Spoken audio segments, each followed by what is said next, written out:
تمام تعریفیں اللہ تعالیٰ جل جلالہ کے لیے۔ درود و سلام نبی اکرم نور مجسم شفیع معظم احمد مجتبیٰ جناب حضرت محمد مصطفیٰ اعلیٰ تحیت و ثناء کی ذات والا صفات کے لیے حمد و صلات کے بعد، عزیز دوستو، بزرگوں اور بھائیوں، انسان کبھی کبھی اس طرح کرتا ہے کہ وہ اپنے لب و لہجے سے، گفتگو سے، میل ملاپ سے لوگوں کو مطمئن تو کر لیتا ہے، لیکن اس کی قلبی واردات کیا ہے، اس کے اندر تقویٰ کتنا ہے، نیکی کتنی ہے، پرہیزگاری کتنی ہے، اس سے وہ آگاہ ہوتا ہے۔ وہ بہت ساری چیزوں کو لوگوں سے چھپا تو لیتا ہے، لیکن اپنے آپ سے نہیں چھپا پاتا، اپنے رب کریم سے نہیں چھپا پاتا۔ پھر یہ ہوتا ہے کہ وہ جھوٹی تسلیوں سے اور اپنے نفس کی جھوٹی دلیلوں سے اپنے آپ کو راضی کرتے کرتے اس مقام پہ پہنچ جاتا ہے کہ وہ ٹوٹ کے بکھرنے کے قریب آ جاتا ہے۔ اسلام ایمان کی، عقیدے کی، روحانیت کی بات کرتا ہے، اور یہ ساری چیزیں انسان کے دل کے ساتھ تعلق رکھتی ہیں۔ دنیا میں بہت سارے لوگ ایسے ہیں جو کسی وجہ سے اپنا دین ظاہر نہیں کر سکے، بتا نہیں سکے، لیکن ان کے اندر ایمان تھا، تو رب کریم قیامت کے دن انہیں ایمانداروں کے ساتھ ہی کھڑا کرے گا، حالانکہ وہ بتا نہیں سکے، سکھا نہیں سکے۔ اللہ تعالیٰ انہیں ایمانداروں کے ساتھ ہی کھڑا فرمائے گا۔ تو یاد رکھنے کی بات یہ ہے، سمجھنے کی بات یہ ہے کہ اپنی قلبی واردات پر، اپنے دل پر، اپنے باطن کی کیفیات پر نظر رکھی جائے، اور جتنی کمزوریاں اور کوتاہیاں ہیں ان سے اپنے آپ کو بچایا جائے، اور بہت ساری ایسی چیزیں جو نقصان کا باعث ہیں، ہم کہہ کے اپنے آپ کو مطمئن تو کر رہے ہیں لیکن ہمارے دل کو، روح کو نقصان دے رہی ہیں، ان سے بچا جائے۔ قرآن حکیم فرقان حمید نے ارشاد فرمایا، سورہ ملک کے اندر فرمایا، وَأَسِرُّوا قَوْلَكُمْ، تم کوئی بات چھپا کے کرو، أَوْ اجْهَرُوا بِهِ، یا اعلانیہ کرو۔ اگر سمجھنے کے لیے انسان کو کوئی چیز درکار ہو نا، تو میرا خیال ہے کہ یہ آیہ کریمہ کافی ہو جائے اس کے لیے۔ فرمایا وَأَسِرُّوا قَوْلَكُمْ، تم کوئی بات بڑی چھپا کے کرو، أَوْ اجْهَرُوا بِهِ، یا اعلانیہ کرو، یہ سمجھ لو، اس پر غور کر لو کہ إِنَّهُ عَلِيمٌ بِذَاتِ الصُّدُورِ، رب تو دلوں کے حال جاننے والا ہے۔ تم اعلانیہ کرو یا چھپا کے کرو، وہ تو جانتا ہے، علیم بذات الصدور، وہ تو دلوں کے حال جاننے والا ہے۔ تم بے شک اونچا کرو، بے شک آہستہ بولو۔ آیت نازل کب ہوئی؟ شان نزول بھی بڑا انوکھا ہے۔ مشرکین مکہ رسول کریم صلی اللہ علیہ وسلم کے بارے میں معاذ اللہ باتیں کرتے تھے، تو حضور اللہ کے دیے ہوئے علم سے انہیں جان لیا کرتے تھے۔ ایک دن وہ باتیں کر رہے تھے، تو باتیں کرتے کرتے نا مشرکین مکہ نے عجیب بات کر دی، نادان تھے نا، جانتے نہیں تھے، عجیب بات کر دی، کہنے لگے آہستہ بولو، کہیں محمد صلی اللہ علیہ وسلم کا رب سن نہ لے، آہستہ بولو، اونچی بات نہ کرو، کہیں مصطفیٰ کریم علیہ السلام کا خدا سن نہ لے۔ تو اللہ نے آیت نازل کر دی، فرمایا نادانو وَأَسِرُّوا قَوْلَكُمْ أَوْ اجْهَرُوا بِهِ، آہستہ بولو یا اونچا بولو۔ اور شارحین نے، مفسرین نے لکھا ہے نہ بھی بولو، آہستہ بولو یا اونچا بولو، یا بے شک تم کوئی بات زبان سے ادا نہ بھی کرو، إِنَّهُ عَلِيمٌ بِذَاتِ الصُّدُورِ، رب تو تمہارے دلوں کے حال جاننے والا ہے، اسے تو پتہ ہے تم نے سینے میں کیا چھپایا ہے، حسد چھپایا ہے کہ رشک چھپایا ہے، عداوت چھپائی ہے کہ محبت چھپائی ہے، اسے تو پتہ ہے، اسے خبر ہے، اس لیے کہ وہ نظر ہی تمہارے دل پہ رکھتا ہے، اسے پتہ ہے تمہارے اندر کیا ہے۔ ہم لوگوں نے نا اپنی سارے معاملات دنیا داروں سے، لوگوں سے، یاروں سے، دوستوں سے وابستہ کر لیے۔ ہمیں تعریف بھی بندوں سے چاہیے، ہمیں اچھے ہونے کا جو ڈگری ہے وہ بھی بندوں سے چاہیے. ہم بندے بڑے نیک ہیں، یہ بھی لوگ کہیں تو پھر ہم مطمئن ہیں. ہم صحیح راستے پہ چل رہے ہیں، یہ سند بھی بندوں سے چاہیے. ہر بات پر اعتماد خلق، ہر وقت لوگوں پر ہی دھیان، لوگوں پر ہی توجہ، لوگوں کے معاملات ہی ڈسکس کرنا. بھئی یہ تو تیرے ذمہ ہی نہیں. تجھے تو کہا گیا ہے کہ وَمَن يَتَوَكَّلْ عَلَى اللَّهِ، تو اپنے رب کی ذات پر بھروسہ کر. فَهُوَ حَسْبُ، وہ تیرے لیے دنیا میں بھی کافی ہو جائے گا، آخرت میں بھی کافی ہو جائے گا. وہ تیرے لیے کافی ہے تیرا رب رسول. تو اللہ رسول کی جانب توجہ کر. ہماری ساری معاملات بندوں کے ساتھ مطلب فلانے کو کیا مل رہا ہے، فلانا کدھر جا رہا ہے، فلانے کے پیسوں پہ میرا کتنا حق ہے، فلانا آگے نکل گیا، فلاں پیچھے رہ گیا، فلاں نے محبت سے نہیں دیکھا، فلاں نے یہ کر دیا. آپ ساتھ چھوڑیں. یہ تو ہر وقت تو ذکر آپ کو اللہ کا کرنا تھا. یا ایھا الذین آمنوا اذکروا اللہ ذکرا کثیرا وسبحوہ بکرۃ واسیلا. یہ جو آپ ہر وقت بندے کر رہے ہیں یہ تو آپ کو حکم ہی نہیں ہے. آپ نے تو ہر وقت اللہ اللہ کرنی تھی. تو جو کام کرنے کا تھا وہ چھوڑ دیا، جو نہیں کرنا چاہیے تھا اس پہ بحث شروع کر دی. پھر دل کے اندر مد و جزر خراب ہوتے ہیں، قلبی واردات بگڑ جاتی ہیں، حسد پیدا ہوتا ہے، انسان کو لالچ پیدا ہوتا ہے، انسان حریص ہو جاتا ہے، انسان لوگوں سے عداوتیں پال لیتا ہے. کبھی ایسا کام نہ کرے. شہد بڑا میٹھا ہوتا ہے. عرب کے اندر ایک درخت پایا جاتا تھا، ایلوا اس کو کہتے تھے. اس طرح ہمارے ہاں نیم نہیں ہوتی، کڑوا ترین اس کا ذائقہ ہوتا ہے. اور آپ کچھ دیر اس کو پانی میں ڈال دیں تو پانی بھی سارا کڑوا ہو جاتا ہے، چونکہ اس کے خمیر میں رب کریم نے کرواہٹ رکھی ہے اور وہ حکمت ہے. اس کرواہٹ کا بھی اپنی جگہ فائدہ ہے.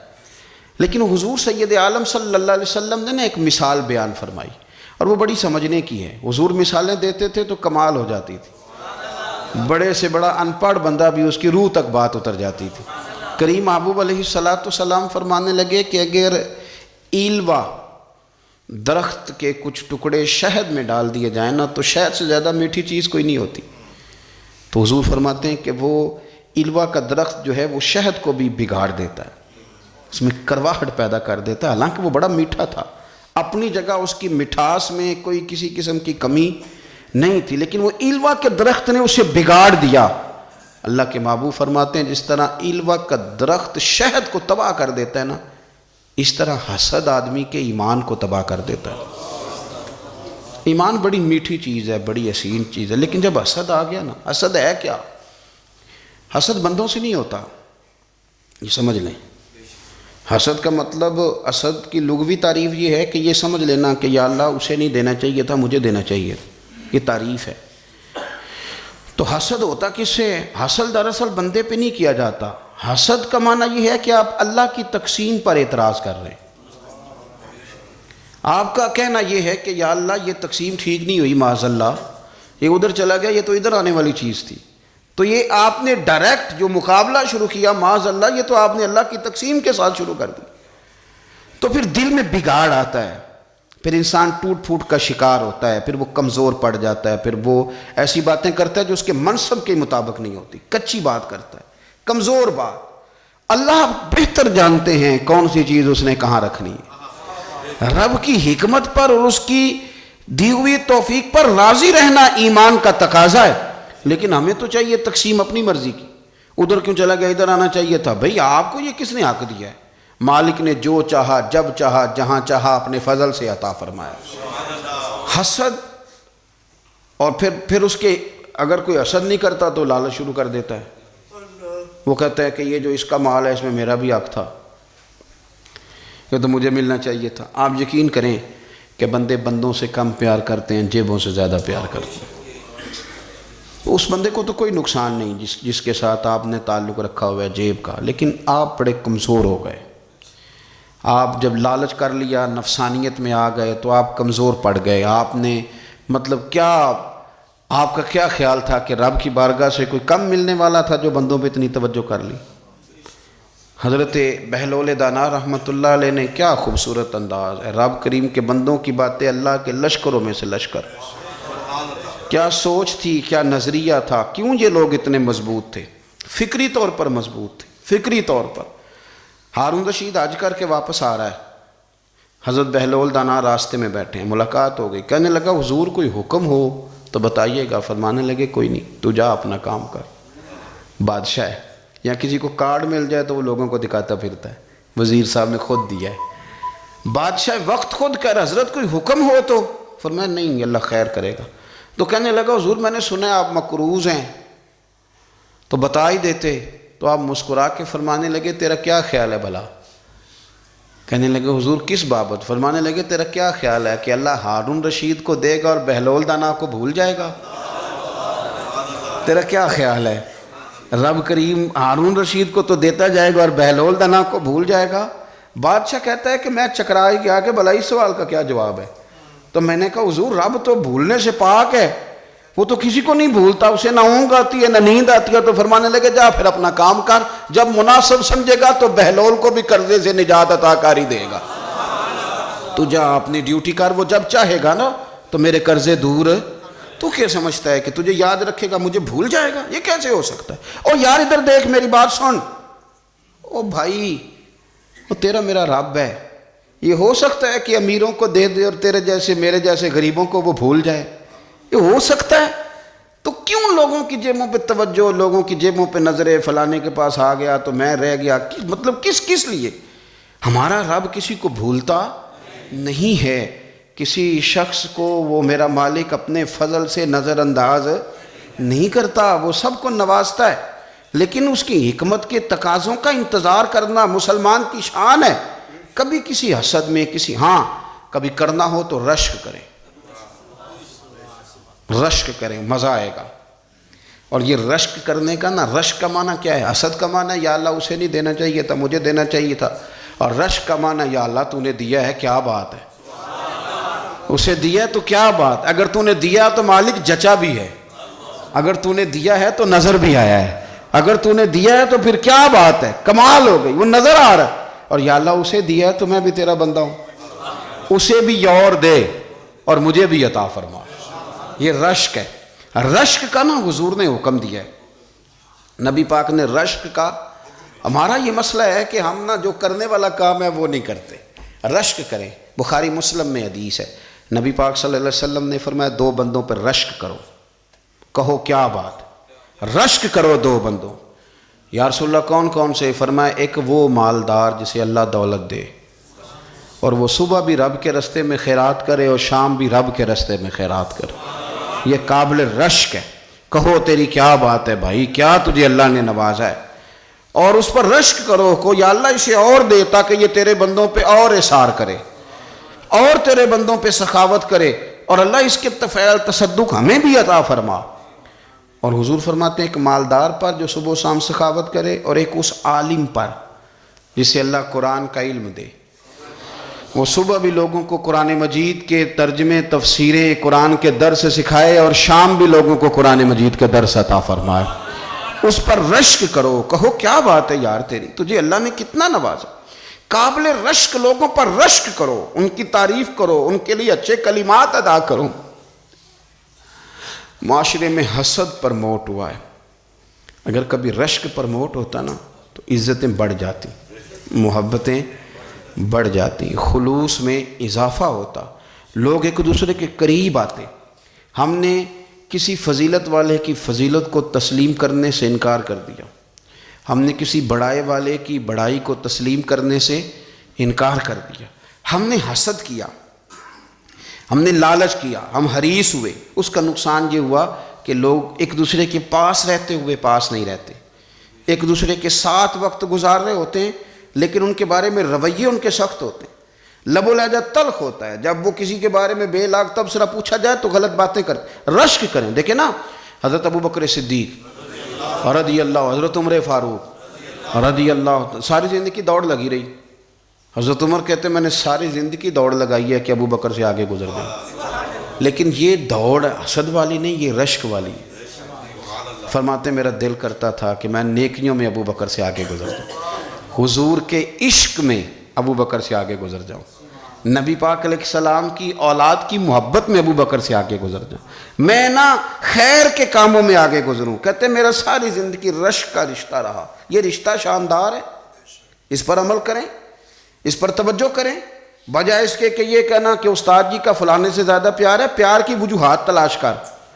مرشد فلانے پہ نظر رکھتے ہیں تو میرے بھائی وہ نوٹوں کی وجہ سے نظر نہیں رکھتے، تو وجہ تو تلاش کرنا، وجہ کیا ہے.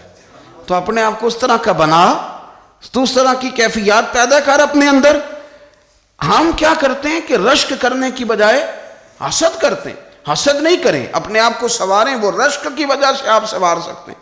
نبی پاک علیہ السلام کی پیاری زوجہ ام المومنین سیدہ عائشہ صدیقہ، بڑی شان ہے اس خاتون کی، بڑی عظمت ہے ان راہوں کے صدقے جن رستوں سے سیدہ پاک کی سواریاں گزرا کرتی. کیا درجہ اللہ نے دیا ہے سیدہ عائشہ صدیقہ کو. کہتی ہیں حضور کا وصال میری گود میں ہوا ہے. اور مولا علی شیر خدا فرماتے ہیں میں نے حضور کو سب سے زیادہ عائشہ صدیقہ سے پیار کرتے ہوئے دیکھا. اور عائشہ صدیقہ رضی اللہ تعالیٰ عنہ فرماتی ہیں میں نے حضور کو سب سے زیادہ فاطمہ الزہرا سے پیار کرتے دیکھا. یہ الگ ماحول ہے ان کا آپس میں. تو حضرت عائشہ صدیقہ اتنا بڑا مقام، لیکن وہ فرماتی ہیں میں نے ساری زندگی سیدہ خدیجۃ الکبریٰ پر رشک کیا. میں نے کہا کیا بات تھی اس خاتون کی جو وصال کر گئیں، لیکن شاید کو دن خالی جاتا ہو کہ مدینے والے ان کی وفاؤں کا ذکر نہ کرتے. شاید کوئی خالی دن جاتا ہو. کہتی ہے میں نے اتنا قابل رشک ماحول نہیں دیکھا. ایک دن حضور گھر میں گوشت لائے اور مجھ سے فرمایا عائشہ گوشت پکاؤ. تو میں اسے صاف کرنے لگی تو حضور فرمانے لگے شوربہ ذرا زیادہ کرنا. تو میں نے عرض کی حضور کیا کچھ مہمان آئیں گے گھر میں؟ تو فرمایا نہیں عائشہ، مدینہ منورہ میں نا مجھے پتہ چلا ہے خدیجۃ الکبریٰ کی کچھ سہیلیاں آئی ہیں، تو شوربہ بنا، میں انہیں پہنچاؤں گا. خدیجہ کی سہیلیوں کو شوربہ زیادہ پکا ذرا. تو حضرت عائشہ صدیقہ کہتی ہے میں نے بڑے نرم لب و لہجے میں بڑی بنا سوار کے مسجع مکفہ چن کے جملے بات کی. میں نے عرض کی حضور سنا ہے وہ آپ سے 15 سال عمر میں بڑی تھیں، نکاح بھی پہلے ہو چکا تھا، اور بتاتے ہیں لوگ کہ بظاہر کوئی حسن و جمال بھی اس ماحول کا نہیں تھا. حضور اللہ نے آپ کو جوان اور خوبصورت بیویاں دی ہیں، پر میں جب بھی سنتی ہوں جناب خدیجہ کا ذکر ہی سنتی ہوں. میں نے رشک کے انداز میں کہا. کہتی میں بات کہہ کے خاموش ہو گئی، اور جب میں نے نظر اٹھا کے دیکھا تو حضور کی آنکھوں میں آنسو. نبی پاک صلی اللہ علیہ وسلم کا یہ انداز دیکھا تو میں نے کہا حضور میں رب رسول کی بارگاہ میں توبہ کرتی، اب تو رو دیے. تو حضور فرمانے لگے عائشہ یہاں جو بھی آیا ہے نا وہ سکھوں اور آسانیوں کے دنوں میں آیا ہے، اور خدیجہ میری ان دنوں کی ساتھی تھی جو میرے تکلیف کے دن تھے، میری آزمائشوں کی، میری پریشانیوں کی میری ساتھی تھی. جب لوگ مجھے تکلیف دیتے تھے میں گھر جاتا تھا تو مجھے کہتی تھی حضور آپ تو صلہ رحمی کرتے ہیں، غریبوں کا بوجھ اٹھاتے ہیں، آپ تو لوگوں کے ساتھ محبت سے پیش آتے ہیں، حضور آپ پریشان نہ ہو، آپ کا رب آپ کو ہمیشہ عزتیں ہی عطا فرمائے گا. فرمایا وہ میری تکلیفوں کی اسے کیسے. میرے بھائی رشک کیا لوگوں نے ایک دوسرے پر، حسد نہیں کیا. ہم تو نا جی اپنی مرضی کے فیصلے کرتے کرتے پیچھے رہ گئے. ہم نے لوگوں کو پیچھے کرنے کا سوچا تھا لیکن ہم سب سے پیچھے رہ گئے. ہم نے سیاست اور سازش کی تھی کہ کچھ لوگوں کے دلوں پہ پیر رکھ کے میں اپنا قد اونچا کروں گا، کچھ کے سینوں پہ پیر رکھ کے، لیکن ایسا نہیں ہوتا، یہ ہوتا نہیں. آپ کسی کی جگہ نہیں لے سکتے اس لیے کہ رب نے سب کی جگہ اپنی اپنی بنائی ہوئی، سب کی جگہ. ہاں ایسا ضرور ہوتا ہے کہ کئی دفعہ نا ہم اپنے مقام کو گرا لیتے ہیں. وہ کسی نے کہا تھا کہ ایسا نہیں کہ تیری جگہ کوئی اور آ گیا، لیکن تیرا مقام بھی اب تیرا نہیں رہا. ہوتا یہ ہے کہ ہم نہ گرا لیتے ہیں اپنے آپ کو.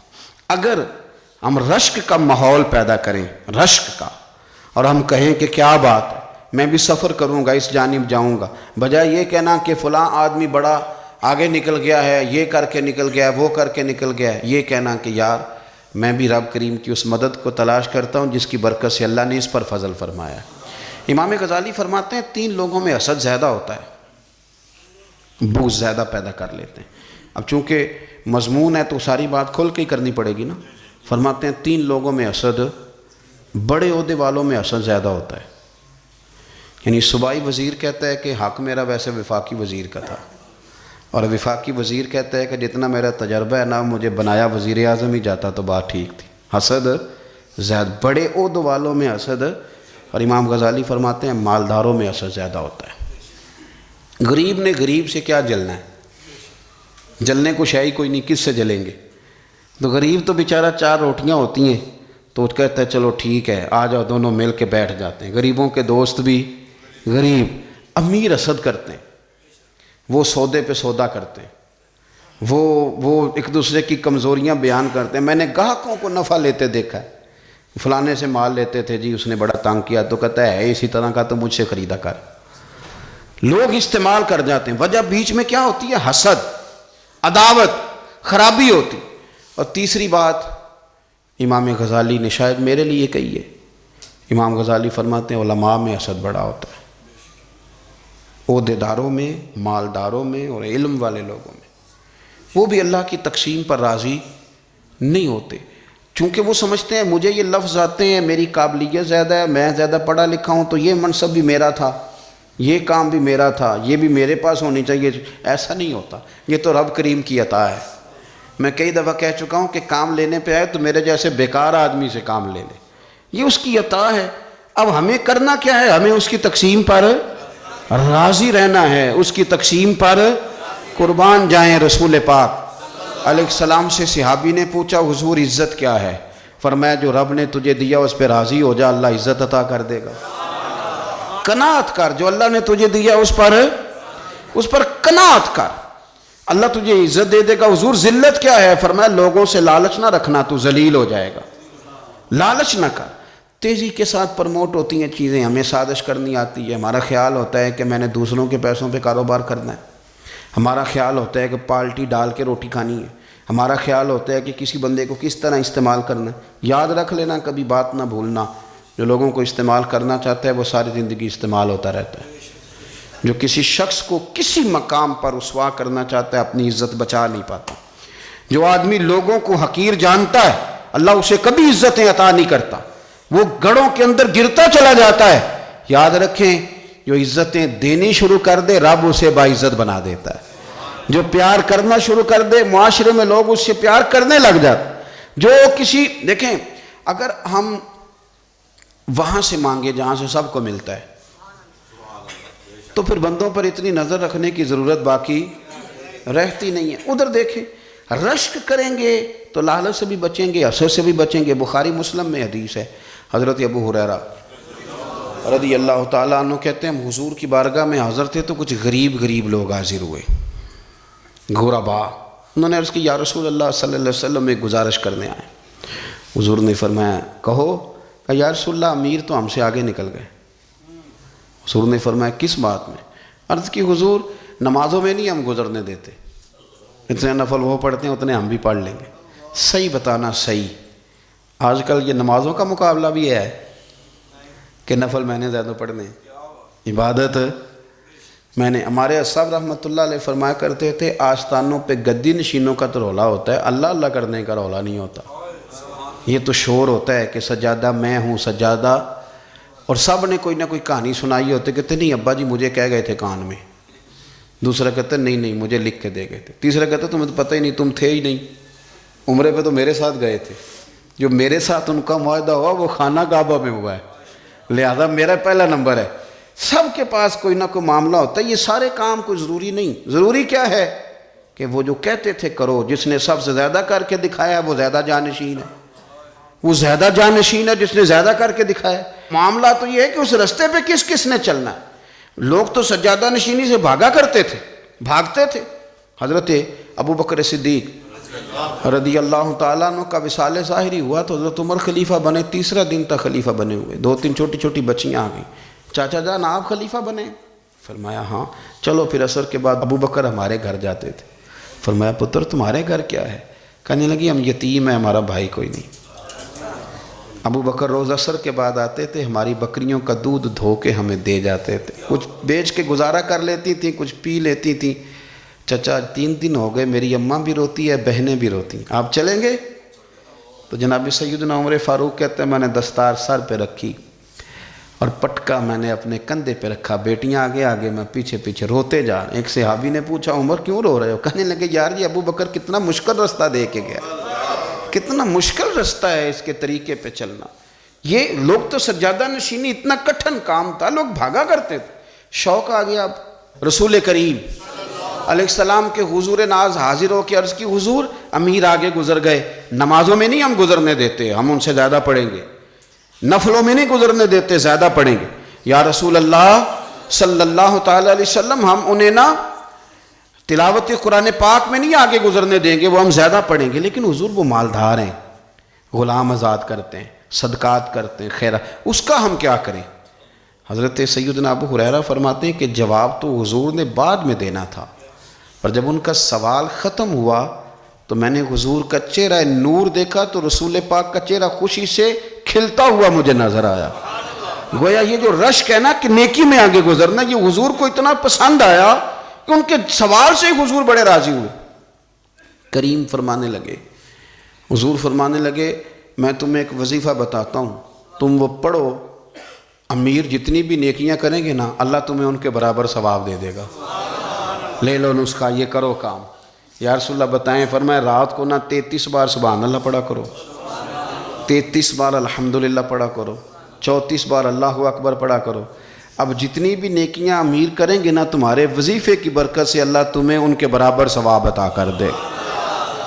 اب جناب ابو ہریرہ کہتے ہیں میں نے ان کے چہرے دیکھے تو مجھے یوں محسوس ہوا کہ جس طرح کسی بندے کی کھوئی ہوئی رقم مل جائے تو وہ راضی نہیں ہوتا، کھوئی ہوئی رقم مل جائے تو بڑا جیسے کوئی اس کے ہاتھ، چلیں اپنا ترجمہ کر لیتے ہیں، کمیٹی نکلنے پہ نہیں بندہ بڑا راضی ہوتا کہ 11 مہینے سے دے رہا تھا، 10 مہینے سے چلو نکل ہی آئی ہے، شکر ہے اللہ کا، بڑا خوش ہوتا ہے بندہ، بڑا راضی ہوتا ہے۔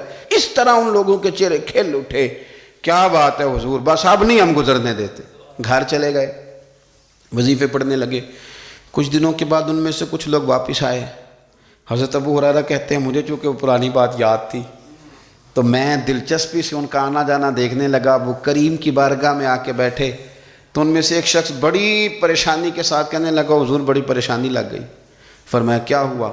عرض کی یا رسول اللہ صلی اللہ علیہ وسلم وہ جو آپ نے وظیفہ بتایا تھا نا، میرے کچھ پڑوسی امیر ہیں وہ تو انہوں نے بھی سن لیا ہے حضور، رات میں نے سنا ہے وہ مالدار بندہ ہے، صدقے خیرات بھی بڑے کرتا ہے، غلام بھی بڑے آزاد کرتا ہے، پر وہ بھی سوتے وقت 33 بار سبحان اللہ پڑھ رہا تھا، وہ تو اس نے بھی سن لیا حضور، وہ بات یہاں سے نکلی ہے، جانے کہاں کہاں پہنچی ہے، تو وہ بھی پڑھ رہا تھا حضور اب کیا بنے گا؟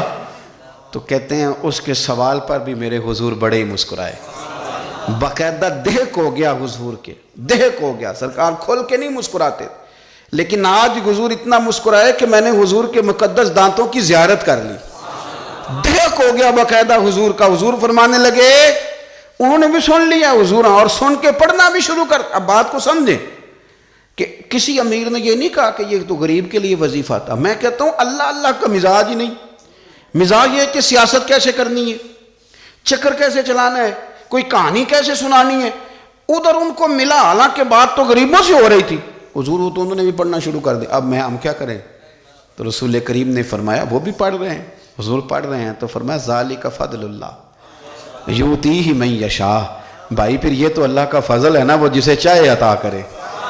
اب یہ حضور نے کہہ دیا تو حضرت ابو ہریرہ کہتے ہیں میں نے پلٹ کر ان لوگوں کے چہرے دیکھے، قربان جائیں، میں نے پھر ان کے چہروں پر اطمینان دیکھا، میں نے سکون دیکھا، اس لیے کہ وہ سمجھ گئے جب رب فضل کرے تو پھر فضل کے معاملے میں اللہ کے بندے بحث نہیں کیے کرتے، وہ مطمئن ہو کے گئے، کہنے لگے حضور پھر ٹھیک ہے، اگر مالک اس طرح تقسیم کر رہا ہے تو پھر ہم راضی ہیں اپنے رب کریم کی رضا پہ۔ اپنی زندگی جب آپ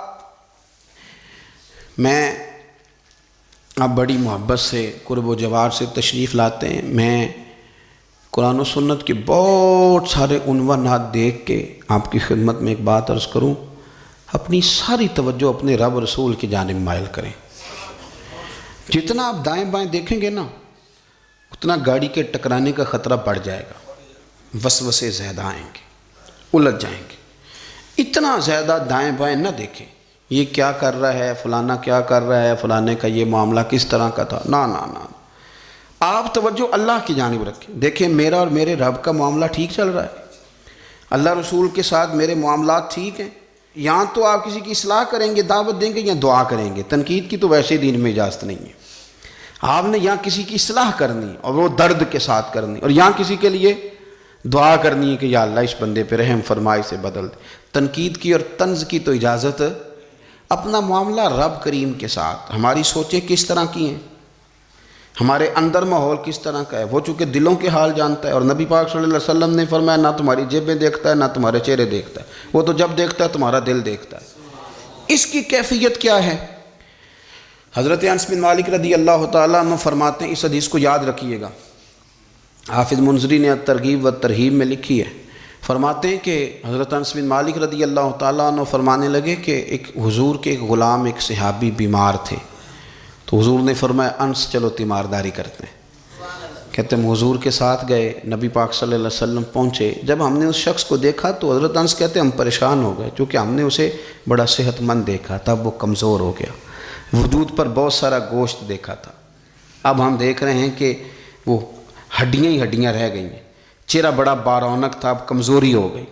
رسول کریم تشریف لے گئے اور حضور اس کی چارپائی کے سرہانے بیٹھے، اور جب حضور نے اپنا دست مبارک اس کے بالوں میں رکھا اور نبی پاک نے دست شفقت پھیرا تو کہتے ہیں اس شخص نے آنکھیں کھولی اور حضور کا چہرہ دیکھا تو اس کی خوشی کی کوئی انتہا نہ رہی، بڑا راضی ہوا، بڑا راضی، اور حضور نے اس کے لیے دعا کی، اس دعا پر بھی اسے بڑا اطمینان قلبی نصیب ہوا۔ کہتے ہیں حضور اکثر تیمارداری فرماتے تھے، پر آج نہ حضور نے ایک نرالی، انوکھی اور انفرادی بات ارشاد فرمائی۔ حضور نے فرمایا تو بڑا صحت مند تھا، کمزور ہو گیا، بڑا طاقتور تھا تو ضعیف ہو گیا، ایک سوال کا جواب تو دے۔ یا رسول اللہ فرمائیے، تو حضور فرمانے لگے اس حالت میں جب تو شدید بیمار اور تکلیف میں، یہ بتا کہ اس وقت تیرا اپنے رب کے بارے میں گمان کیا ہے؟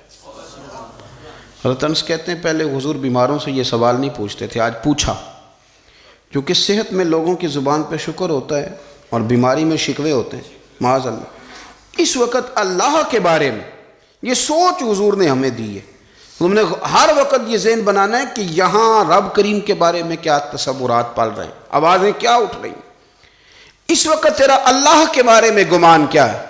تو جناب انس بن مالک کہتے ہیں اس نے ہمیں اشارہ کیا کہ مجھے اٹھا کے بٹھاؤ، ہم نے بٹھایا، تو کہتے ہیں پھر اس نے اپنی آنکھیں کھولی اور حضور کے چہرے نور پر نظر کر کے نظر جھکا لی، عرض کرتا یا رسول اللہ میں کمزور ہوں، بیمار ہوں، تکلیف میں ہوں، اٹھ نہیں سکتا، کھا نہیں سکتا، پر حضور ابھی بھی میرے دل سے آواز یہی نکلتی ہے کہ میرا رب بڑا ہی کریم ہے، میرا اللہ بڑا ہی مہربان ہے، وہ بڑا ہی معاف کرنے والا ہے، وہ اپنے بندوں سے پیار ہی بڑا کرتا ہے۔ آپ میری بات کو سمجھیں، کیفیت کیا ہے اور الفاظ کیا ہیں؟ حضور وہ مجھ سے بڑی محبت کرتا ہے، بڑے پیار والا ہے۔ یہ لفظ کہتے کہتے آواز بھرا گئی، آنسو نکل آئے، پھر اس نے تکلیف زیادہ محسوس کی تو وہ لیٹ گیا، اور پھر اس نے حضور کے چہرے نور پہ نظر ڈالی، کلمہ پڑھا، روح ہی پرواز کر گئی۔ حضرت انس بن مالک فرماتے ہیں ہم اس کے گھر سے نکلے، اور جب حضور اس کے کمرے سے باہر آئے تو رسول کریم نے پلٹ کر رک کر پھر پیچھے دیکھا اور فرمایا انس اگر کسی جنتی کی زیارت کرنی ہے تو میرے اس غلام کا چہرہ دیکھ لو۔ اس لیے کہ جن لوگوں کے نظریات رب کریم کے بارے میں اس طرح کے ہوں پھر ان کے خاتمے خیر کے ہوتے ہیں، پھر اللہ ان کے لیے جنت کے فیصلے فرماتا ہے۔ اپنے افکار میں، نظریات میں، سوچوں میں کوئی ضروری نہیں ہے کہ ہم لوگوں کو دو لفظ کہہ کے مطمئن کر لیں تو ہم خود ضمیر کے قیدی بن کے زندگی گزار دیں، یہ معاملہ ٹھیک نہیں، یہ صحیح نہیں چلتا۔